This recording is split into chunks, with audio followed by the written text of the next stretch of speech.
कौशल्याचा पुत्र म्हणून राम ओळखला जातो, तसा आपण वीर हनुमंताला अंजनी सूत म्हणतो। आणि हा अंजनी सूत हनुमान आपल्याला गजूभाऊ गजूदादा मोठे यांनी देखील समोर यायचं। गजूदादा या, मी विसरलो नाव घ्या।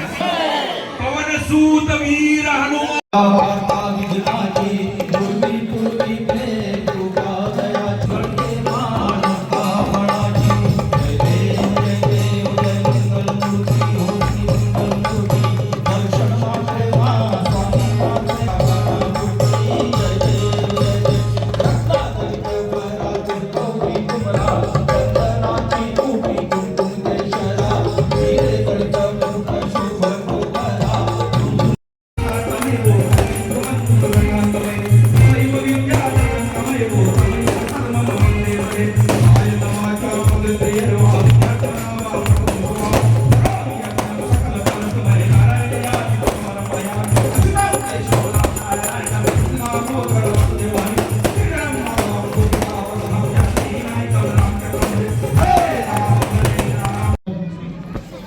अतिशय जुन्या गावातलं आपलं हे 350 वर्षापूर्वीचं मंदिर।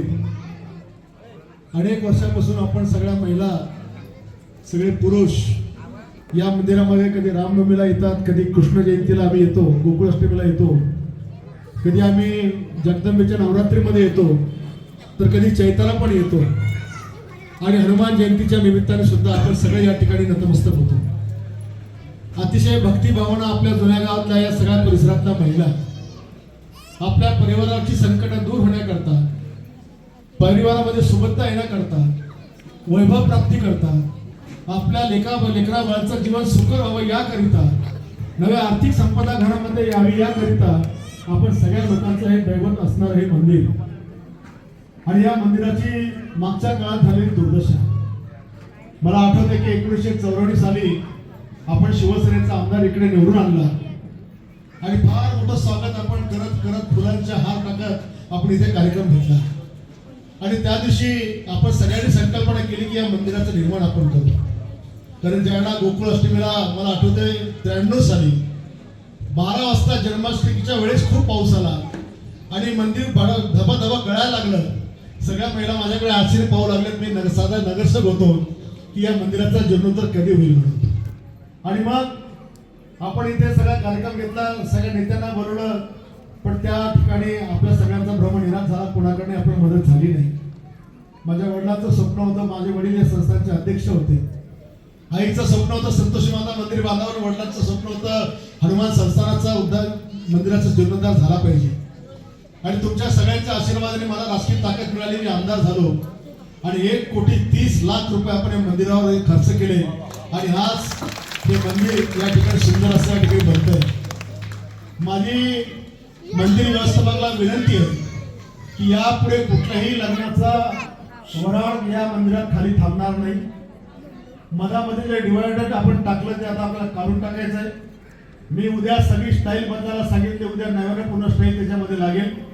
जे कोणी गोरगरिबांच्या लग्नासाठी नवरदेव येईल त्याच्याकरता वर व्यवस्था करायची आणि तिकडे पण सगळे गेट त्या ठिकाणी करायचं। मंदिराचं पावित्र्य येणाऱ्या काळात टिकलंच पाहिजे। मंदिराचं पावित्र्य आधी गमवता कामा नाही।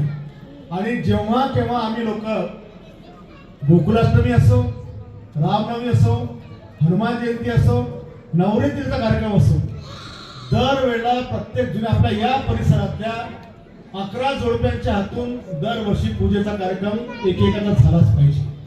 दरवेळेला 11 परिवाराला मान जुन्या गावात या परिवाराला मिळाला पाहिजे। दरवर्षी वेगळे वेगळे 11 परिवार या ठिकाणी येतील, हा नियमच आपल्याला आपल्या मंदिरामध्ये या ठिकाणी करून टाकायचा आहे। साऊंड सिस्टीम सुद्धा मी आता बाहेर आणि आत देखील साऊंड सिस्टीमची व्यवस्था या ठिकाणी करायला सांगितली की साऊंड सिस्टीम देखील चांगल्या प्रकारे आपली या ठिकाणी लागली पाहिजे।